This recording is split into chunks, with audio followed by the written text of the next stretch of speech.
Hello friends, मैं हूं सुदर्शन प्रकाश और आप देख रहे हैं यूट्यूब चैनल गुरु चेक चेक।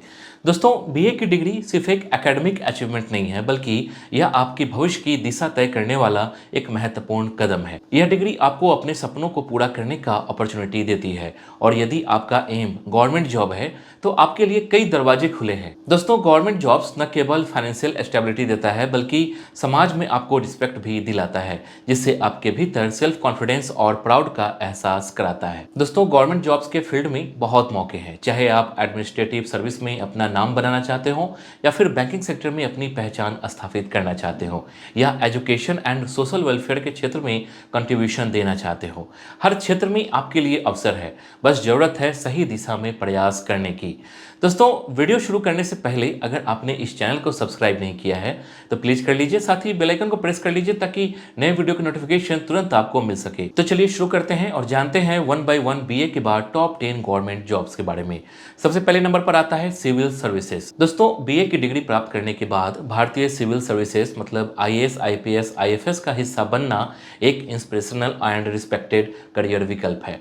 इन सर्विसेज में जाने के लिए आपको यूपीएससी के द्वारा लिए जाने वाले एग्जाम सिविल सर्विस की परीक्षा पास करनी होती है। दोस्तों, यह एग्जाम 3 चरणों में होती है, प्रीलिम्स, मेंस और इंटरव्यू। इस एग्जाम में टोटल 9 पेपर होते हैं। दोस्तों, अगर एज लिमिट की बात करूं तो जनरल कैटेगरी में 21 से 32 साल है। कास्ट वाइज रिजर्वेशन में कुछ छूट भी मिलती है। इसमें आपको सैलरी 56,100 से लेकर 2.5 लाख तक मिलती है। दोस्तों, ध्यान दीजिए कि इस एग्जाम को क्रैक करना आसान नहीं है। काफ़ी मेहनत के बाद इस एग्जाम को क्रैक किया जा सकता है। ओके, इसके बाद है बैंकिंग सेक्टर। दोस्तों, बीए की डिग्री प्राप्त करने के बाद बैंकिंग सेक्टर में करियर बनाना एक शानदार विकल्प है। इस क्षेत्र में स्टेबिलिटी, अच्छी सैलरी और करियर ग्रोथ की अपॉर्चुनिटी मिलती है। दोस्तों, बैंकिंग सेक्टर में कई एग्जाम होते हैं, जैसे IBPS clerk, IBPS PO, SBI clerk, SBI PO और आरबीआई असिस्टेंट। इसमें क्वालिफिकेशन की बात करूं तो बैंकिंग सेक्टर में जाने के लिए ज़्यादातर एग्जाम में बीए या किसी भी विषय में ग्रेजुएशन की डिग्री होना कंपलसरी है। दोस्तों, अगर एज लिमिट की बात करूं तो 20 से 30 वर्ष के बीच होनी चाहिए। कैटेगरी वाइज उम्र में कुछ छूट भी मिलती है। दोस्तों, बैंकिंग सेक्टर में मेनली 4 विषयों पर ध्यान देना होता है। सबसे पहले quantitative aptitude, reasoning ability, English language, general knowledge and current affairs. दोस्तों, सैलरी की बात करूं तो एवरेज सैलरी 30,000 से लेकर 60,000 के बीच मिलती है। इसके बाद है एसएससी एग्जाम्स। दोस्तों, बीए के बाद एसएससी मतलब स्टाफ सिलेक्शन कमीशन की परीक्षा की तैयारी करना एक पॉपुलर एंड प्रेस्टिजियस करियर विकल्प है। एसएससी कई सरकारी डिपार्टमेंट्स एंड मिनिस्ट्रीज में ग्रुप बी और ग्रुप सी पदों पर भर्ती के लिए परीक्षाएं आयोजित करता है, जैसे SSC CGL, SSC CHSL, SSC MTS आदि। इन परीक्षाओं की तैयारी के लिए सही स्ट्रेटजी एंड कंसिस्टेंसी की आवश्यकता होती है। दोस्तों, इन सभी एग्जाम में मेनली 4 सब्जेक्ट पर ध्यान देने की जरूरत है: general awareness, quantitative aptitude, reasoning ability, English language. ध्यान दीजिए कि इन सब्जेक्ट के सिलेबस और एग्जाम पैटर्न को अच्छी तरह से समझना जरूरी होता है। इसके बाद है रेलवे जॉब्स। दोस्तों, बीए की डिग्री लेने के बाद रेलवे डिपार्टमेंट में करियर बनाना एक शानदार विकल्प है। इंडियन रेलवे देश की सबसे बड़ी एम्प्लॉइंग ऑर्गेनाइजेशन है जो हर साल हजारों पदों पर भर्ती करती है। रेलवे डिपार्टमेंट में नौकरी पाने के लिए आपको रेलवे रिक्रूटमेंट बोर्ड मतलब आरआरबी द्वारा आयोजित विभिन्न परीक्षाओं में शामिल होना होता है। इसमें कई एग्जाम होते हैं, जैसे railway NTPC, non technical popular categories, group C और ग्रुप डी पद के लिए। दोस्तों, एज लिमिट की बात करूं तो इसमें जनरली 18 से 33 वर्ष होती है। वहीं कैटेगरी वाइज उम्र में छूट भी मिलती है। दोस्तों, इसमें कई एग्जाम होते हैं, जैसे आरआरबी एनटीपीसी, इसमें clerk, station master, goods guard जैसे पदों के लिए होती है। इसके बाद है आरआरबी ग्रुप डी, इसमें ट्रैक मेंटेनर, हेल्पर आदि के लिए। उसके बाद है आरआरबी जेई जो कि जूनियर इंजीनियर और आरआरबी एलपी जैसे टेक्निकल पोस्ट के लिए। दोस्तों, इस एग्जाम की तैयारी के लिए मेनली 4 सब्जेक्ट पर फोकस करना होता है: मैथमेटिक्स, रीजनिंग, जनरल अवेयरनेस और जनरल साइंस। इसके बाद है डिफेंस सेक्टर। दोस्तों, बीए के बाद डिफेंस सेक्टर में करियर बनाना न केवल एक गर्व का विषय है बल्कि यह देश सेवा का बेहतरीन अवसर भी देता है। डिफेंस सेक्टर में वेरियस डिपार्टमेंट जैसे Indian army, Indian air force, Indian navy में ऑफिसर और अन्य पदों पर भर्ती होती है। दोस्तों, इस सेक्टर में जाने के लिए आपको सीडीएस, एफकैट, एसएसबी एग्जाम देना होगा। दोस्तों, एज लिमिट की बात करूं तो 19 से 25 साल के बीच है। इन सभी एग्जाम में इंग्लिश, मैथमेटिक्स, जनरल नॉलेज और करंट अफेयर से सवाल पूछे जाते हैं।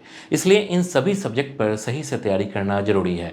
साथ ही डेली फिजिकल फिटनेस के लिए एक्सरसाइज और रनिंग पर ध्यान देना होगा। इसके बाद है स्टेट सिविल सर्विस। दोस्तों, बीए के बाद स्टेट सिविल सर्विस की तैयारी करना एक शानदार करियर विकल्प है। यह न केवल प्रशासनिक पदों पर काम करने का अवसर देता है, बल्कि समाज और राज्य के विकास में योगदान करने का भी मौका देता है। राज्य सिविल सेवा परीक्षा मतलब स्टेट पीसीएस का आयोजन राज्य लोक सेवा आयोग मतलब स्टेट पब्लिक सर्विस कमीशन द्वारा किया जाता है। दोस्तों, स्टेट सिविल सेवा परीक्षा आमतौर पर 3 चरणों में होती है: prelims, mains and interview. Age limit की बात करूं तो इसमें सभी राज्य के अनुसार अलग अलग हो सकती है, हालांकि 21 से 37 साल के बीच होती है। अगर यूपी पीएससी मतलब उत्तर प्रदेश की बात करूं तो 21 से 40 वर्ष है जनरल कैटेगरी के लिए। वहीं बीपीएससी मतलब बिहार के लिए 20 से 37 वर्ष है जनरल कैटेगरी के लिए। वहीं एमपीपीएससी मतलब मध्य प्रदेश के लिए 21 से 40 वर्ष है। वहीं कैटेगरी वाइज उम्र में छूट भी मिलती है। इसके बाद है पीएसयू मतलब पब्लिक सेक्टर अंडरटेकिंग। दोस्तों, बीए के बाद पीएसयू मतलब पब्लिक सेक्टर अंडरटेकिंग में करियर बनाना एक स्टेबल एंड अट्रैक्टिव विकल्प हो सकता है। पीएसयू में नौकरी न केवल अच्छी सैलरी पैकेज मिलती है, बल्कि स्टेबिलिटी और सामाजिक प्रतिष्ठा भी देती है। और इसमें सबसे पहले जानेंगे पीएसयू क्या है।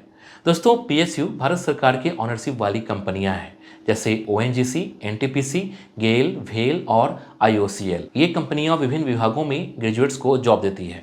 दोस्तों, इसमें सिलेक्शन के 2 रास्ते हैं। सबसे पहले एक पीएसयू के द्वारा और दूसरा है डायरेक्ट इंटरव्यू के द्वारा। ध्यान दीजिए कि कई पीएसयू अपनी इंडिपेंडेंट एग्जाम ऑर्गेनाइज करते हैं, जैसे सेल, ओएनजीसी एटसेट्रा, और कुछ पीएसयू डायरेक्ट इंटरव्यू के माध्यम से भी भर्ती करते हैं। इसके लिए आपको कुछ सब्जेक्ट पर ध्यान देने होंगे, जैसे जनरल नॉलेज, इंग्लिश, मैथमेटिक्स और इंटरव्यू। इसके बाद है पुलिस डिपार्टमेंट। दोस्तों, बीए के बाद पुलिस विभाग में सब इंस्पेक्टर मतलब एसआई या कांस्टेबल के पद पर करियर बनाना एक शानदार विकल्प हो सकता है। ये पद समाज की सेवा करने का अवसर भी देता है। दोनों पदों के लिए राज्य और केंद्रीय स्तर पर भर्तियां होती है। एसआई और कांस्टेबल की एज लिमिट की बात करूं तो एसआई के लिए 21 से 27 वर्ष और कांस्टेबल के लिए 21 से 28 वर्ष होती है। इसमें कैटेगरी वाइज छूट भी मिलती है। दोस्तों, फिजिकल फिटनेस की बात करूं तो दोनों एग्जाम में दौड़, लंबी कूद और ऊंची कूद का टेस्ट देना होता है। दोस्तों, एग्जाम में आपसे mathematics, reasoning, general knowledge, current affairs and English से सवाल पूछे जाते हैं। दोस्तों, ध्यान दीजिए कि एसआई बनने के लिए आपको एसएससी सीपीओ का एग्जाम देना होगा, तो वहीं कांस्टेबल बनने के लिए आपको एसएससी जीडी का एग्जाम देना होगा। इसके बाद है LIC and other insurance companies. दोस्तों, बीए के बाद बीमा क्षेत्र में करियर एक बेहतरीन विकल्प हो सकता है। भारतीय जीवन बीमा निगम मतलब एलआईसी और अन्य बीमा कंपनियां जैसे जीआईसी, एनआईसीएल, ओरिएंटल इंश्योरेंस और निजी कंपनियां हर साल विभिन्न पदों पर भर्ती करती है। ये नौकरियां न केवल अच्छी सैलरी देती है, बल्कि ग्रोथ के भी शानदार अवसर भी मिलता है। दोस्तों, इसमें LIC AAO, LIC ADO, insurance advisor, assistant, clerical jobs के लिए और अदर पीएसयू इंश्योरेंस जॉब्स के लिए जीआईसी और एनआईसीएल में ऑफिसर और सहायक पद के लिए अप्लाई कर सकते हैं। दोस्तों, क्वालिफिकेशन की बात करूं तो इसमें किसी भी विषय में ग्रेजुएशन की डिग्री होनी चाहिए। साथ ही एज लिमिट की बात करूं तो 21 से 30 वर्ष होनी चाहिए। वहीं कैटेगरी वाइज उम्र में छूट भी मिलती है। इसमें आपसे mathematics, reasoning, general knowledge, current affairs, English से सवाल पूछे जाते हैं। वहीं शॉर्ट लिस्टेड कैंडिडेट्स को इंटरव्यू के लिए बुलाया जाता है। ओके, इसके बाद है एफसीआई। दोस्तों, बीए के बाद एफसीआई मतलब food corporation of India Bharat सरकार की प्रमुख संस्था है, जो food storage, supply and distribution का मैनेजमेंट करती है। एफसीआई विभिन्न पदों पर ग्रेजुएट्स को भर्ती करती है, जिसमें administrative, technical and support level के पद शामिल हैं। दोस्तों, इसमें कई करियर ऑप्शंस होते हैं, जैसे assistant grade 2 and 3, management trainee MT, typist, depot and field staff. दोस्तों, क्वालिफिकेशन की बात करूं तो असिस्टेंट ग्रेड 2 और 3 जैसे पदों के लिए बीए या किसी भी सब्जेक्ट से ग्रेजुएशन होना चाहिए। वहीं आपकी उम्र सीमा 27 से 30 वर्ष होनी चाहिए। साथ ही कैटेगरी वाइज उम्र सीमा में कुछ छूट भी मिलती है। दोस्तों, एफसीआई के एग्जाम में आपसे reasoning, mathematics, English and general knowledge से क्वेश्चन पूछे जाते हैं। तो दोस्तों, ये था बीए के बाद टॉप 10 गवर्नमेंट जॉब्स। उम्मीद है कि ये वीडियो आपको पसंद आई होगी। वीडियो पसंद आई तो वीडियो को लाइक और चैनल को सब्सक्राइब जरूर कीजिए। Thank you.